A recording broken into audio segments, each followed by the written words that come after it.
All right. Good morning, good afternoon, good evening to everyone. We really appreciate you taking the time to join us for a really, I hope, engaging and thought-provoking session with Alex Finch, who is at the O'Neill Institute. As many of you know, negotiations for a pandemic accord have concluded, and much more was achieved, I think, than many thought possible, at least as of the beginning of 2025.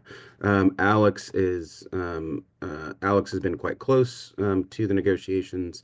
So in addition to being a senior associate at O'Neill and a professor at Georgetown, she's also a project manager for the Panel for a Global Public Health Convention and a member of the Lancet PPATS Commission on the prevention of viral spillover, and has authored countless publications analyzing the treaty, various drafts of the treaty, sort of, and has been really just eyes and ears in the room, as have many on the call. So my hope is that in the Q&A we can get into a conversation about some of the details and possibilities as the World Health Assembly approaches, and in addition to implementation works. So with that, I'm going to go ahead and turn it over to Alex. Alex is very generously joining us from very late Australia time. And so she says, please forgive her for any yawns. Alex, over to you.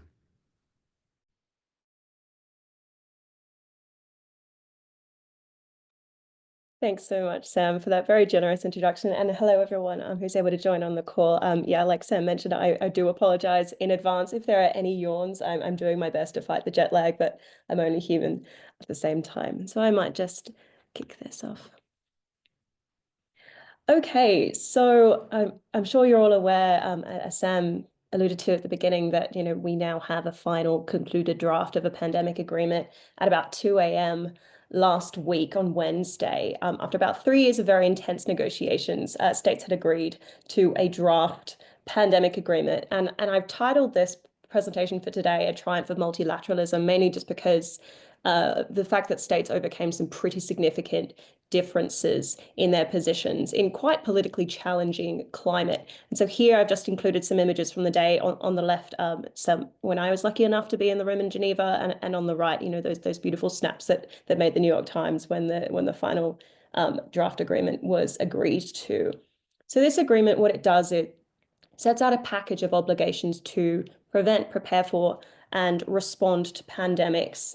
And that process is largely spurred by limitations in the existing international legal framework, as demonstrated in the COVID pandemic. So ultimately, this is going to be presented to the World Health Assembly next month under Article 19 of WHO's Constitution, its treaty power. So what I want to go through today is just generally what's in the treaty in 5 broad categories, and then what comes next. So just briefly, the process to negotiate this instrument was launched alongside revisions to the international health regulations, but it goes beyond the international health regulations in 3 pretty important ways. The first is that it details some prevention obligations, dealing with the drivers of pandemics. It builds some new infrastructure for the equitable access to countermeasures, and it creates some important new governance mechanisms, particularly a conference of the parties, which will enable this framework to kind of grow and adapt to emerging science. And so while these 2 things happen at the same time, the treaty is framed as being complementary to the international health regulations, and expressly should be interpreted as compatible with it, but it does fill some important regulatory gaps there. So on to our first category, One Health prevention. So I think it's helpful to understand pandemics as occurring along a continuum from the emergence of the pathogen and the emergence of the disease to its amplification in humans. And for zoonotic diseases, the majority of emerging diseases, that process would involve a spillover. So the treaty introduces some obligations designed to reduce the risks of diseases emerging. And I think it represents quite an important paradigm shift from the sort of emergency reactive response we had in the international health regulations to some more proactive prevention, early prevention response. And importantly, it embeds obligations for not just spillover prevention, but also One Health in a binding treaty for the first time. What the treaty does in terms of One Health, it firstly adopts by largely the definition of the One Health high-level expert panel, which explicitly recognizes this human health, close connections and interdependence with the health of animals and both domestic and wild animals and the wider environment. And that relationship was made pretty clear in the COVID pandemic, but also from outbreaks of Mpox, Ebola, SARS-CoV-1, for example. But what does it specifically require of states? Kind of the primary element here is that states are required to develop these multi-sectoral national pandemic prevention and surveillance plans that follow a One Health approach. And they've got a few elements required in there, including identifying and addressing the drivers of disease at the human animal environment interface. So there's pretty good evidence now that things like deforestation and the intensive agricultural practices are linked with disease emergence. Preventing spillover by identifying and reducing pandemic risks of human-animal interactions, collaborative surveillance and risk assessment of pathogens, and data sharing. So those risk assessments allow countries to sort of prioritize where they spend their money and their efforts. And the real-time data sharing allows them to have sort of more rapid interventions there. And a range of other measures like WASH measures in infection prevention and control, immunization, biosafety, for example. And also some joint One Health workforce education and training obligations there. But I do want to highlight some equity dimensions that were made out in these provisions. So firstly, it does recognize the importance of safeguarding communities' livelihoods and food security, particularly where they're implementing some, they're looking at addressing some risks, identifying risks in quite large numbers of animals in their territories. And there's also explicit language in there on engaging communities in developing and implementing their policies, in addition to just doing that early detection and control. And I think that's quite important because when communities are on the front lines, involving them in that process early on would probably lead to better implementation, but would amount to more equitable results because you can get their perspectives as well. And there's also a pretty important role of the Conference of the Parties in prevention specifically. The first is a normative role, and so it's called upon to develop some guidelines, recommendations, and other non-binding measures for implementation, and then support parties with implementation through technical assistance, capacity building, and the like. This issue, I will highlight, it was probably one of the more contentious ones in the negotiations, with a pretty big tension between, on the EU, one side, who kind of wanted more ambition on prevention, including at one point advocating a separate annex, and on the other side, members of the Equity Group and the Africa Group, who were concerned about the breadth of these obligations without a specific direct line of funding for prevention obligations. So that can explain why, if you're looking at the text, you're going to see language like subject to the availability of resources, which is a caveat that recognizes the absence of sort of guaranteed financing there. But I think at the same time, looking at the content itself, it's a pretty significant contribution to international law on prevention and One Health. So the next bucket of obligations relate to health systems capacities. These were less contentious, but I think are still significant because they take language in non-binding instruments that we have already and elevate them to binding treaty language. The first, somewhat reminiscent of the IHR, is about preparedness, readiness, and health system resilience, and it sets out some commitments to strengthen health systems with a focus on primary health equity and explicit links between health systems and achieving universal health coverage, with measures like providing equitable access to quality routine health services, transparent procurement practices, lab capacities, etc. And then for the health and care workforce, again, elevating some non-binding language to a binding treaty, specific requirements for building up a domestic workforce, protecting them, including decent work, providing priority access to PPE, for example, and countermeasures during a pandemic, and addressing violence against health workers. We saw that that was an enormous problem in the COVID pandemic. But it includes some other obligations about having a well-equipped global emergency health workforce there. The third category is for products. And I think these issues really emerged from what we saw during the COVID pandemic, which was the enormously inequitable distribution of pandemic-related health products. So the aim of all of these provisions is essentially to change that ecosystem for accessing those products from one that is entirely based on charity to one that's a more sort of end-to-end ecosystem with equity specifically injected at multiple junctures along the production process. The first of these obligations is about research and development. So that just has some commitments to strengthen research and development capacities, including promoting sustained investments in research institutes and through partnerships like joint ventures. I think this is it does some significant other things as well, and the first legally binding treaty to do so. The first is on clinical trials, and so clinical trials conducted during emergencies. My phone's telling me to sleep. Um, about sharing countermeasures for use as comparator products in trials, and also providing post-trial access to the products that resulted from those trials to trial participants and other at-risk communities. And another significant contribution is about obligations for countries to develop policies for the inclusion of provisions that promote equitable access to products that were developed through publicly funded R&D agreements. And so that would cover options like licensing arrangements and affordable pricing policies. And the rationale for that is that a lot of money in an emergency, like millions of public funding, would go into research and development during both an emergency and in peacetime. And so there's just a logical assumption there that the public should benefit from those investments in a pandemic. So that brings in those policies, creates that assumption into a reality. Additionally, there's some new obligations around diversified production.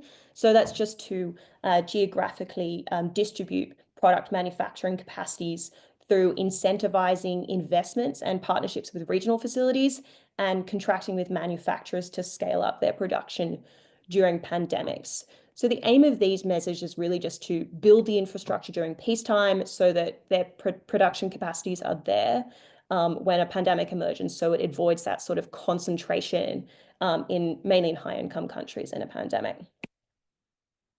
The next is on technology transfer, similar intentions of the previous obligations. So building this ecosystem that enables collaboration, technology transfer in an emergency and in peacetime, and it has strong links and dependencies on the previous provisions. But in the negotiations, it emerged as probably the most contentious issue. It was the one issue that negotiators were dealing with right up until the 11th hour last week. So what it actually does is sets out commitments to promote and facilitate or otherwise incentivize technology transfer as mutually agreed, and offers licenses, publishing terms of licensing arrangements, and encouraging private actors to do the same, supporting capacity building and cooperating with time-bound measures. But what made this so contentious was how it was defined for the purposes of this agreement. So there was really strong advocacy from the EU, particularly Germany, for technology transfer to be defined as voluntary explicitly, whereas other countries wanted to preserve, if not enhance, states' abilities to implement compulsory measures if the voluntary negotiations failed.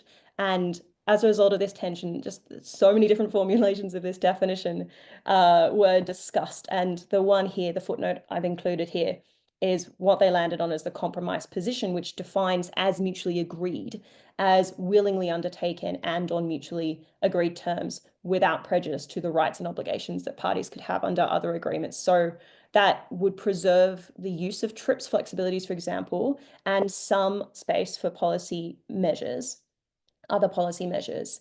So the trouble is a lot of global South countries in particular see this as a bit of an empty shell that actually won't alter the status quo meaningfully. And Germany, in its closing argument, said that it interpreted this language to mean voluntary anyway. And at the 11th hour, the EU insisted that this footnote actually be included at every time there was a reference to as mutually agreed technology transfer throughout the agreement. So yet to be seen how this will play out in practice.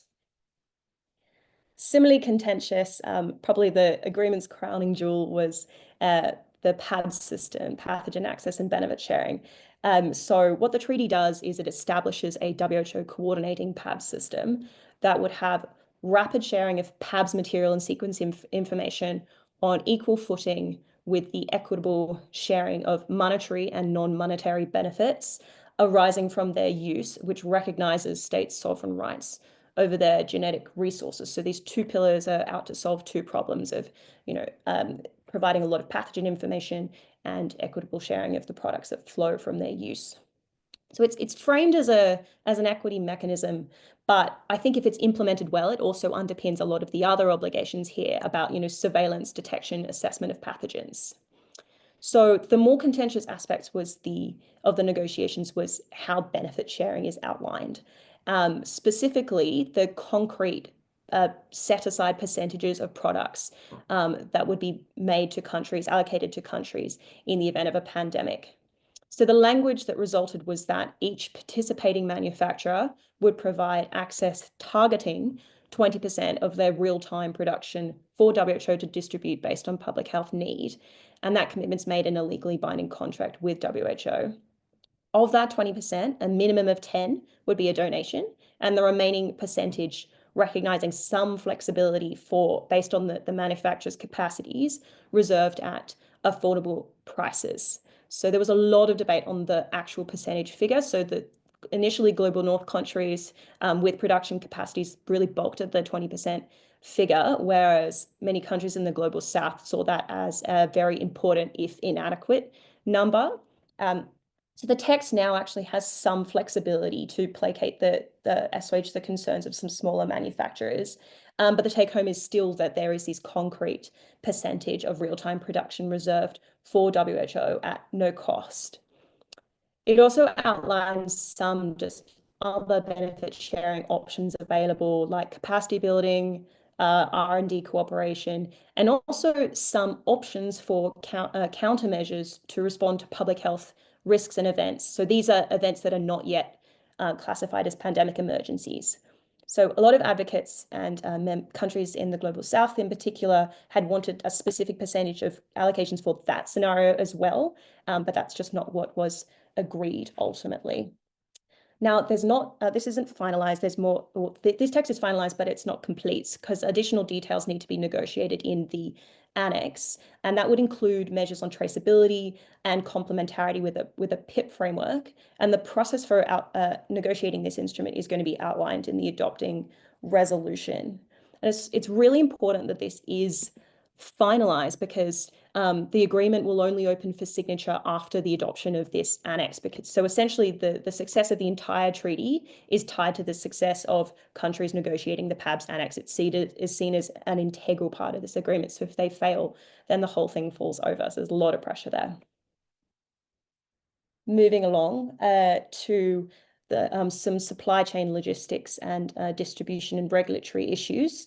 So just briefly, the treaty establishes a global supply chain and logistics network aimed at rationalizing the international supply chain, mainly because during COVID, we had a number of distribution networks, but they just were not very well coordinated. And so WHO would coordinate this network, and its job is to really identify products, raw materials, and barriers to accessing them, and sort of facilitate the procurement and release of those products, in addition to promoting international and regional stockpiles. Additionally, states have some obligations on procurement and distribution. That's ensuring transparency in their purchase agreements, including provisions in its publicly funded contracts on equitable access again, and just avoiding stockpiling and ensuring that their trade measures don't create barriers to trade or any supply chain disruptions. And there's some additional provisions in there about strengthening regulatory capacities in member states.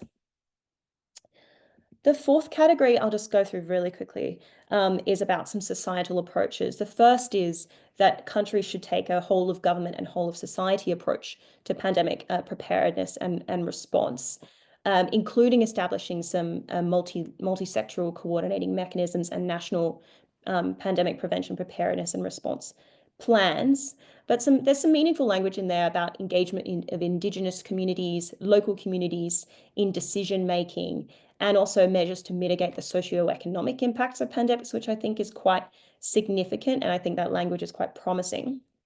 And there's additional obligations on how countries will conduct themselves with their public on communication, with commitments to strengthen science, public health, and pandemic literacy, and that's in peacetime as well. Just so we're countering this misinformation problem that we encountered during the COVID pandemic.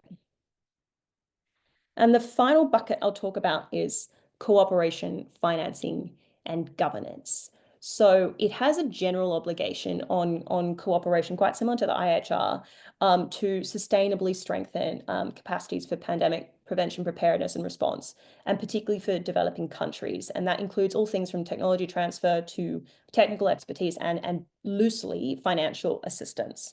But it tries to do a bit more work on financing in the next section on sustainable financing, because we know that the failure to invest in public health made the world very vulnerable to a pandemic like COVID-19. And so the treaty tries to call on countries to strengthen financing. And it captures the IHR efforts as well, because it's framed as strengthening financing for pandemic prevention, preparedness, and response. And through increasing their own domestic financing, mobilizing additional resources there, and promoting innovative financing measures within existing funding mechanisms. It also goes to establish a coordinating financial mechanism to support sustainable financing. And in essence, this will just be the same mechanism as used to implement the IHR. And it will perform certain functions like doing a needs and gaps analysis, so it can actually match parties' needs for financing with available funds if it's got them, or go to market to find them.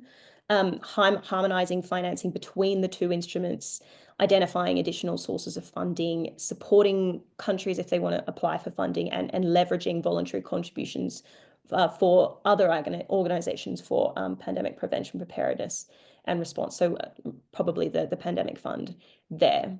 But notably, what it doesn't do is establish a separate fund. There's no additional fund planned here. And the COP only would commit to exploring the possibility of additional financial resources. For example, if they wanted to introduce contributions, member state party contributions at some point, they could do that. There's a legal hook there, but it's not contemplated at this stage. Finally, on governance. So for any international agreement to work, it needs good governance. So it accordingly establishes a COP, kind of like the FCTC. Its functions are taking decisions, taking stock of implementation, reviewing the treaty's functioning every 5 years. It can establish subsidiary bodies, and engaging with the state parties committee under the international health regulations.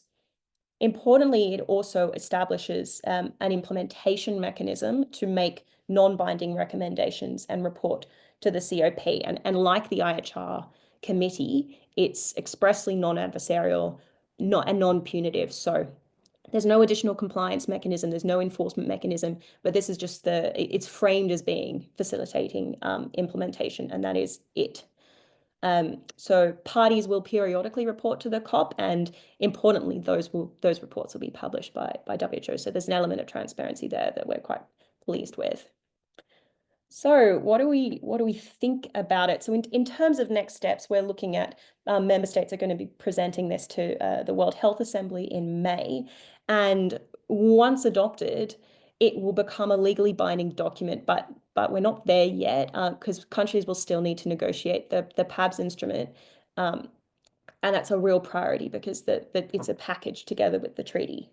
But in the meantime, I don't think there's anything stopping states from beginning to build up their capacities, including regional capacities for things like research and development, manufacturing, pathogen surveillance, and One Health, and also making increased domestic investments in those capacities. In terms of what we think about it, I genuinely think that it's quite remarkable that they were able to find consensus in this particular geopolitical climate. Conflict, there's a landscape that's pretty hostile to investments in multilateral institutions and instruments, and with the US in particular pulling some financial and political support away from WHO. So I think that the product is the result of enormous compromise. But whether or not it's ambitious is a different question. I think it is yes and no. I think it's ambitious in its scope, and then it goes from, the drivers of disease emergence through to actually health system recovery after a pandemic. And I think that certain provisions like One Health prevention, conditions and publicly funded research and development, the PAB system, they're all quite ambitious themselves and could be potentially quite transformative. Um, but then again, on the flip side, it has legal caveats throughout it, particularly in the prevention obligations. You've got all sorts of caveats there. And throughout, it is sort of littered with some voluntary language. You see the word promotes, the word consider, the word encourage fairly frequently throughout this. And trying to kind of rationalize that, I don't think the treaty would attract consensus and will attract enough votes in the World Health Assembly if it had been framed as, extremely ambitious. And I think it would have been really divisive if in the INB they'd taken a vote on any issues. I think they were pretty adamant not to vote on anything, regardless of how contentious it was, particularly, on the issue of tech transfer. Um, so I think while negotiators and us from an advocacy perspective probably didn't get everything we wanted, I think it's still a very important foundation because it provides this structure for this new structure for pandemic prevention, preparedness, and response going forward. And there's a real job for us as lawyers, academics, members of civil society to now hold countries accountable to the commitments they make when they adopt this agreement and when they become party to this agreement, including as they're negotiating the PABS instrument. I think we need to continue holding some feet to the fire to make sure that that gets done and they adopt the entire package. They can sign on to the entire package, and then thereafter making sure that they're developing their national policies and implementing them. So I'm going to throw it over to the room for some discussion now, Sam.